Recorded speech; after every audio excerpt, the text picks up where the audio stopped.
अब बात करेंगे 10वें चैप्टर के बारे में, यानी पैसा कैसे बचाएं, सेव मनी।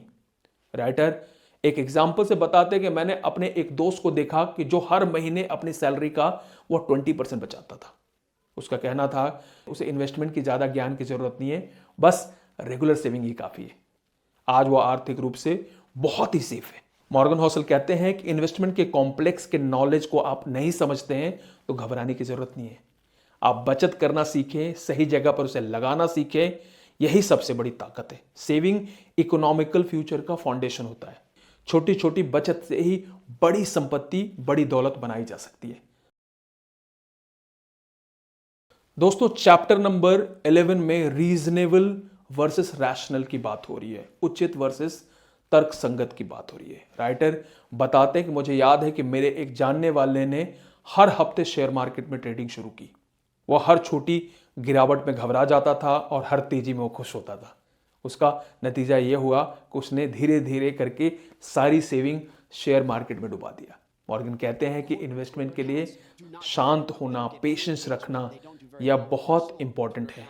सही समय का अनुमान लगाना संभव नहीं होता, बट सोच समझकर और धैर्य के साथ इन्वेस्टमेंट करना यह पॉसिबल हो सकता है। दोस्तों चैप्टर नंबर 12 में सरप्राइज यानी आश्चर्य के बारे में बात हो रही है। मेरे एक फ्रेंड ने अपनी शादी के समय पैसे की सेविंग करने की सोची। उचित पैसों को शादी में खर्च किया और फजूल होने वाले खर्चों को उसने सेव कर लिया, और उसने फिर उसी सेविंग से एक बिजनेस खड़ा किया और धीरे धीरे उस बिजनेस को वो बहुत बड़ा कर दिया और बहुत बड़ा बिजनेसमैन बन गया। इस चैप्टर में हमें यह सीखने को मिलता है कि आपके फजूल खर्चों को समझें, जिसे इग्नोर किया जा सकता है, जिसे अवॉइड किया जा सकता है, और बचत को हमेशा अपनी लाइफ में प्रायोरिटी बनाएं, जिससे आप आने वाले टाइम में, फ्यूचर में बहुत पैसा आप बचा सकते हैं। अब बात हो रही chapter number 13, room for error यानी गलती की गुंजाइश। राइटर अपने जीवन की वाकया से समझाने की कोशिश करते हैं कि मेरे एक दोस्त ने अपना पूरा पैसा एक प्रोजेक्ट में इन्वेस्ट कर दिया और वो प्रोजेक्ट फेल हो गया, और उसने कभी प्लान बी के बारे में या ऑल्टरनेट प्लान के बारे में या बैकअप के बारे में कभी जीवन में उसने सोचा ही नहीं था। लेखक बताते हैं कि हर इन्वेस्टमेंट में रिस्क होता है, इसलिए हमेशा अपने इन्वेस्टमेंट को एरर मार्जिन, प्लान बी या अतिरिक्त गुंजाइश होने या किसी दूसरे ऑल्टरनेट प्लान में इन्वेस्ट करने की सोचें। चैप्टर नंबर 14 में यू विल चेंज यानी समय के साथ आप बदल जाओगे।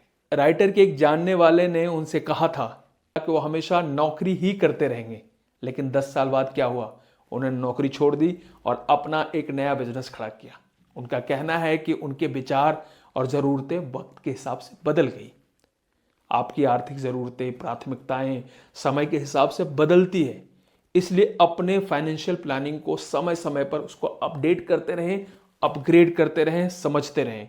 जीवन में स्टेबिलिटी की उम्मीद ना रखें, समय के हिसाब से आप अपने फाइनेंशियल गोल को शिफ्ट करते रहें। 15वें चैप्टर में राइटर नथिंग्स फ्री के बारे में बात करते हैं, मतलब कुछ भी मुफ्त में नहीं मिलता। राइटर एक घटना को रेफर करते हुए कहते हैं कि मुझे याद है कि मेरे एक ऑफिस फ्रेंड ने स्टॉक मार्केट में तेजी के दिनों में निवेश किया। उन्होंने सोचा था कि रिस्क नहीं है और उसे जल्दी फायदा होगा, लेकिन जब मार्केट गिरा तो उसका बहुत ज़्यादा नुकसान हुआ। तब उसने सोचा कि हर चीज़ की एक कीमत होती है। मॉर्गन हॉसल बताते हैं कि पैसे से जुड़े हर डिसीजन की अपनी एक कीमत होती है। यह कीमत मेंटल स्ट्रेस, पेशेंस और कभी कभी टेम्परेरी फेलियर के रूप में भी चुकानी पड़ती है। पैसा कमाना और उसको संभालने में आपको हर कीमत को एक्सेप्ट करना होगा। बिना मूल्य चुकाए जीवन में दोस्तों कुछ भी हासिल नहीं होता। रिस्क और पेशेंस को ही आप अपने फाइनेंशियल डिसीजन का हिस्सा बनाएं। दोस्तों 16वें चैप्टर में राइटर बात करते हैं यू एंड मी, मतलब आप और मैं के बारे में। राइटर के दोस्त ने शेयर मार्केट में इन्वेस्ट करने का सुझाव दिया क्योंकि उसमें बहुत प्रॉफिट उसने बुक कर लिया था। लेकिन जब मैंने अपने निवेश के बारे में सोचा, हिसाब लगाया, तो मुझे पता चला कि मेरे गोल और उसकी सिचुएशन दोनों अलग अलग है। मॉर्गन कहते हैं कि हर व्यक्ति का फाइनेंशियल अप्रोच अलग होता है, सोचने का तरीका अलग होता है।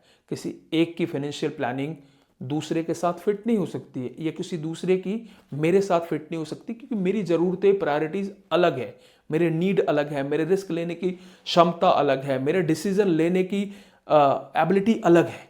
इसलिए दोस्तों, दूसरों की फाइनेंशियल स्ट्रेटजी की नकल ना करें और अपने फाइनेंशियल सिचुएशंस और गोल को समझ कर ही फाइनेंशियल प्लानिंग करें।